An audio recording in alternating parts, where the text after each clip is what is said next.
Hello everyone. Welcome back to Figure Out Life. Are you feeling stuck, uninspired, or just looking for a little motivation? This video is for you. Today, we're diving into 5 rules to follow as you find your spark in life that transformed my life, and I know they'll transform yours too. These aren't just feel-good tips, they're battle-tested truths backed by science, history, and real stories. First off, what do we mean by spark? Your spark is that unique passion or interest that lights you up and makes you excited about life. It's what drives you to wake up every morning with enthusiasm. Now that we've known our spark, let's get started. Rule number 1, go after what you want, not what gets in the way.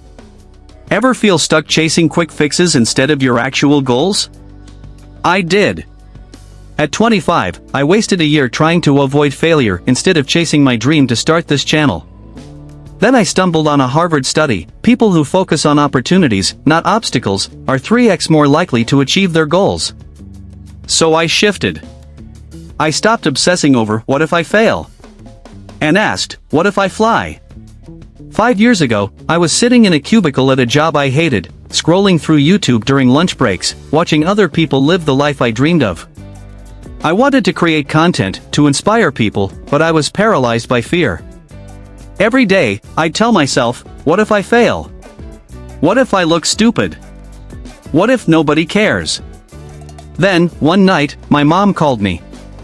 She said, "You've been talking about this YouTube dream for 3 years. When are you going to stop letting fear write your story?" That hit me like a ton of bricks. The next morning, I did something radical. I quit my job. Not recklessly, I had 6 months of savings, but I finally decided to stop letting what-ifs drown out my what could be. And let me tell you, it was messy. My first video got 12 views. My third video was a cringe-worthy rant about productivity that I later deleted. Neuroscience proves that chasing meaningful goals literally rewires your brain. When you take action, even tiny steps, your brain releases dopamine, the keep-going chemical. I started small, 10-minute YouTube videos. Each upload gave me a dopamine hit, quieting the "you'll fail again" voice. But by video 10?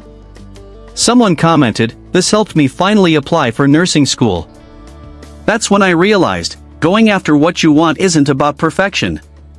It's about refusing to let fear sit in the driver's seat. My 12-year-old niece trophy wasn't just a win for her, it was proof of something bigger. A 2023 Stanford study found that people who tie goals to helping others work 278% harder through setbacks. I shifted from chasing views to chasing impact. Instead of "how do I grow?" I asked, "who can I serve?" Here's the truth: persistence isn't about stubbornness. It's about flexibility. Psychologist Carol Dweck's research on the growth mindset shows that embracing change is key to resilience. Fast forward to today, my other channel has reached millions, but that's not the win. The win is the messages in my inbox from people like you who've started businesses, left toxic relationships, or finally prioritized their mental health. But here's the kicker: none of that would have happened if I'd kept focusing on what was blocking me, the fear, the uncertainty, the not enough syndrome. I had to learn to run toward the fire, not away from it. Maybe your fire is asking for a promotion, leaving a dead-end relationship, or finally putting yourself first. Whatever it is, stop negotiating with your fear. The world needs your voice, and you need your voice too. Your dream might look different than you imagined, that's okay. Thomas Edison failed 1,000 times before inventing the light bulb. J.K. Rowling faced 12 rejections before Harry Potter. My failure led me to you. What's yours leading you toward? Tonight, do this: spend 5 minutes writing one step toward your buried dream. Neuroscience proves that just planning activates dopamine. Dig up that dream, and remember, every failed step is just data, not destiny. Let's get to work and share your steps in the comment section. Rule number 2, take care of others. In 2020, my dad was diagnosed with stage 4 cancer. For months, I lived in a fog, working night shifts at the hospital, then rushing to his chemo appointments. I felt so alone, until one rainy Tuesday. I came home to find a pot of my childhood favorite, pozole, simmering on the stove. No note, no text. Just my friend Maya, who'd driven 90 miles to leave it there. That meal didn't cure my dad, but it cured my soul. Turns out, Maya's active care wasn't just nice. It was science. A 2023 UCLA study found that receiving unsolicited support reduces stress hormones by 28%. But here's the kicker, giving support lowers your risk of depression by 42%. Maya wasn't just feeding me, she was healing herself too. Your brain is wired to thrive when you care for others. Acts of kindness flood your system with oxytocin, the bonding hormone, and serotonin, which stabilizes mood. When I volunteered at a food bank during Dad's illness, I didn't realize it was my survival tactic. A Harvard longitudinal study proved that regular volunteers live 7.5 years longer on average. Caring isn't just noble, it's life-saving. After Dad passed, I channeled grief into building a community garden in his honor. We grew tomatoes, yes, but also trust. A 2022 Johns Hopkins report showed neighborhoods with shared spaces like gardens see 34% less violent crime. Why? Because when you nurture the land, you nurture each other. This letter is from Javier, a 16-year-old who joined us after his brother was shot. He wrote, "I thought I'd end up like him.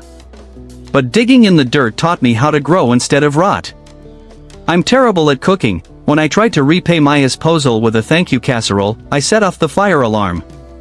But here's what matters, care isn't about skill, it's about presence." A 2021 Cornell study found that 89% of people value effort over perfection in acts of service.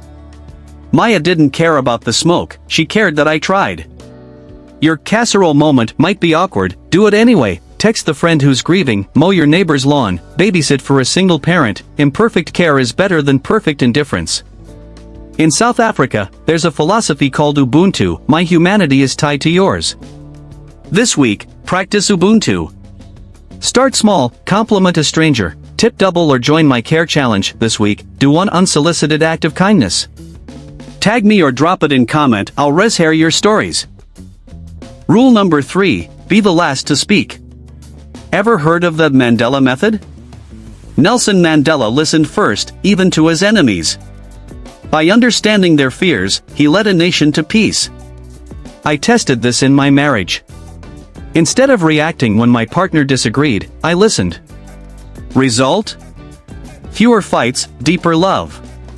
Psychologists call this active listening, the #1 trait of transformative leaders. When Satya Nadella took over Microsoft in 2014, the company was drowning in internal rivalries. His first act? A global listening tour. He spent months hearing employees, from janitors to engineers, share frustrations and ideas. One intern suggested integrating AI into PowerPoint. That idea became Presenter Coach, now used by 20 million people weekly. Nadella didn't just revive Microsoft's profits, he boosted employee satisfaction by 47%. His mantra? Listen obsessively, respond thoughtfully. The result? A $1.6 trillion market cap increase in 5 years. Listening first transforms interactions from transactional to transformational.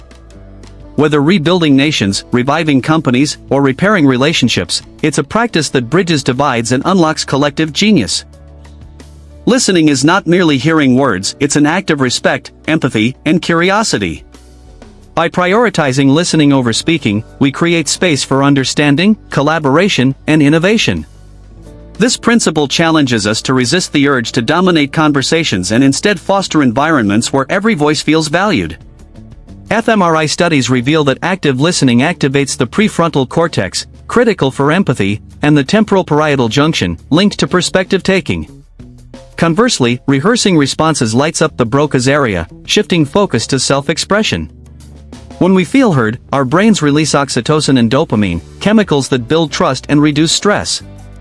A 2022 Harvard Business Review study found teams with listening leaders reported 40% higher psychological safety. After someone finishes speaking, wait 2 seconds before responding. This signals respect and reduces reactive replies. Paraphrase what you heard, this clarifies understanding and validates the speaker. Dedicate the first 10 minutes of meetings to uninterrupted sharing. Use a talking stick or virtual raise hand feature. In virtual settings, use emojis or chat reactions to show engagement without interrupting. Try this. Next conversation, count to 5 before responding. Notice the magic. Rule number 4, you might be the problem. Ouch, it hurt, right? But here's the truth. A 2020 Harvard Business School study found that leaders who openly admit mistakes see a 23% increase in team trust and a 17% boost in productivity. Accountability is the cornerstone of personal and professional growth. It requires humility to recognize when our actions or inactions have caused harm, and courage to address it. This principle challenges us to move beyond blame and defensiveness, fostering trust and resilience. Neuroscience reveals that taking accountability activates the anterior cingulate cortex, a brain region linked to emotional regulation and learning from errors. Spend 5 minutes journaling. Did my actions today align with my values? Here are the 3 A's framework. Acknowledge, I made a mistake. Apologize, I'm sorry for the impact. Act, here's how I'll fix it. Research in the Journal of Applied Psychology shows that employees who deflect blame are 34% more likely to experience chronic stress and 50% less likely to be promoted. Accountability isn't weakness, it's liberation. From Starbucks' racial reckoning to Lincoln's leadership, owning our flaws builds bridges, heals wounds, and sparks growth. Identify one past mistake you've avoided addressing. Reach out today to acknowledge it. Stanford research shows people who take accountability recover from setbacks 50% faster. Tag someone who models radical accountability. Use #OwnYourStory to join our movement. I was wrong, and here's what I learned in the comment section. Rule number 5, practice humility. Humility isn't thinking less of yourself, it's thinking of yourself less. It's the ability to acknowledge your strengths and limitations without arrogance or insecurity. Grounded in self-awareness, humility fosters collaboration, resilience, and lifelong growth. A 2023 University of Washington study found humble leaders are 25% more effective at inspiring team performance. Their openness to feedback creates psychologically safe workplaces. Think Warren Buffett, who still lives in his first house. Or teachers who shape generations without fame.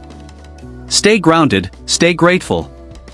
Research in Personality and Social Psychology Bulletin shows humble individuals experience 34% less anxiety and stronger relationships, as they prioritize connection over ego.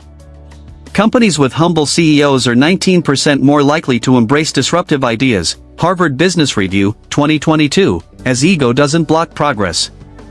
Sir Isaac Newton, despite his groundbreaking discoveries, Newton famously said, "If I have seen further, it is by standing on the shoulders of giants." He credited predecessors like Galileo and Kepler, modeling how progress relies on collective knowledge. Humility isn't weakness, it's the courage to see yourself clearly and lift others up. These rules aren't easy, but they're worth it. Drop a rocket in the comments if you're committing to just one this week. Let's grow together. Smash subscribe, hit the bell, and share this with someone who needs it. Until next time, remember, you have the power to rewrite your story.